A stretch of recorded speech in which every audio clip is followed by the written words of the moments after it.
naman tayo sa positive feeling na nakukuha natin sa pag-flex sa social media. Meron ba tayong nakukuha positive feeling? Validation? Ha? Kayo din. Mag-comment kayo dyan, ha? Tama. Ikaw, Chris, may nakukuha ka bang positive feeling? Like, pag, halimbawa, di ba, syempre, pag pinopost mo yung achievement mo, tapos Fulfillments syempre ba tawag makikita mo yan? yung comment. Fulfillments? Do you Tama feel ba ako? like fulfilled? Do Nakaka-proud you? naman kasi talaga, di ba? May Oo. proud ka talaga. Of course. Pero syempre, hindi mo may iwasan na puro nega rin yung ano nila, comments. Kaya ako, kung hindi naman kailangan i-flex, hindi ko talaga pinopost or hindi ko na sinishare. Kasi bakit naman, hindi naman kailangan eh. Oo. Di ba? Hindi, tsaka, isipin mo lang lagi, para kanino ko ba to ginagawa? So, halimbawa, kung pinost mo to, dahil meron akong fans na nakaabang, na gusto Then, nilang makita yung malaman, achievements di ba? Na hindi lahat ng tao gusto. Kaya may Yes. negative talaga. Yes. Pero isipin din natin na may mga fans na gusto nila, inaabangan nila yun. Na para Na sa kanila na-appreciate yun. nila. Oo. Oo. Kumbaga, ikaw, natutuwa ka ba? Halimbawa, finlex mo yung jacket mo, yung sapatos mo, or yung look mo lang. Kasi iba't iba naman ang pwedeng i-flex pamilya mo. Ano yung feeling na nakukuha mo when you post it? Ako kasi, Ikaw for you, ako na kasi, hindi mo pa Ate Cha, nababasa yung comments, ha? Sa gamit kasi, hindi ako talaga ma-flex like OOTD. Hindi ako ganun. Mas more on flexing ako siguro sa mga bata. Oh. Mas more on anak. So gusto ko lagi din dinodokyo yung mga ganung bagay. Gusto ko fine-flex yung mga ganung bagay. Hindi dahil para sa validation ng ibang tao, kundi yun para sa akin, para happy ako dun eh. Minsan lang talaga, yun na nga lang yung gusto mo, nalilimitahan pa. Oo, may mga basag trip pa. Yun yung parang ako, kung titignan ko yung sarili ko na parang, di naman ako, nag-flex nga ako, yung kunento ko kanina, ba, nag-flex ako nung nagkaroon ako ng sariling ko. Kasi as a breadwinner, kumbaga achievement ko na magkaroon ako ng sariling akin na ako mismo magbabayad. So ano talagang intention mo kung bakit mo pinost yung kotse? Pinost ko yung kotse na yun para sa akin, na parang congratulations sa akin. Okay, not because gusto mong ipamukha sa mga tao na May kotse ako. may bago hindi ang yun. kotse. At maging, sabi ko, breadwinner ako. Oh.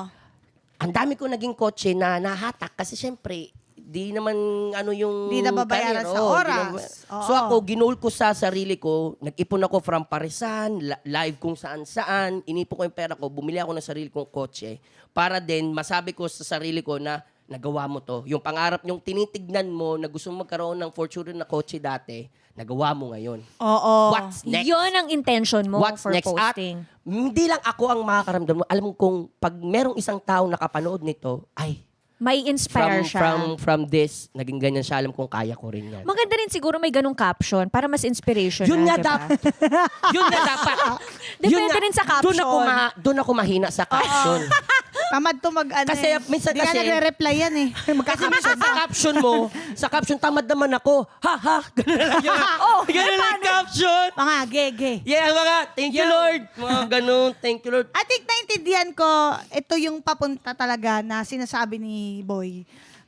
Kasi ang hili ko naman i-flex mga anak ko, yung pagluluto ko, yung pag-workout ko ngayon. Pag nakikita ko, before pa ako nagka-anak, nakikita ko, mahilig talaga ako mag-martial arts before, tsaka magbuhat. So ngayon, nakikita ko yon. Pag binabalikan ko, wala akong magawa. Binabalikan ko lahat, pati mga picture ng mga anak ko na pinost ko, na hindi ko na makita kung saan ko tinabi or nasa hard drive lang. Oo. Para kang merong digital na photo album na bukod pa dun sa pictures, nakikita mo yung pinagdadaanan mo ng Oo. time na yun. Tama. Yung mga poems na sinulat ko before na gusto ko nga gawing book. Na Eh, ba't di mo i-push? ginawan ko ng album yun sa... Buti nga may ganun na sa Instagram ngayon. Yung parang albums. Oo. So, nandun yung mga poems. Tapos, makikita mo dun sa simpleng poem na yun yung malungkot na time. Nakikita mo dun yung ito yung pinagdadaanan ko niyan. Ito yung nangyari niyan. Dahil, nagawa ko tong poem na to dahil ito yung nangyari. So, ako ngayon, mas yun talaga. And also, ang followers ko kasi, puro nanay.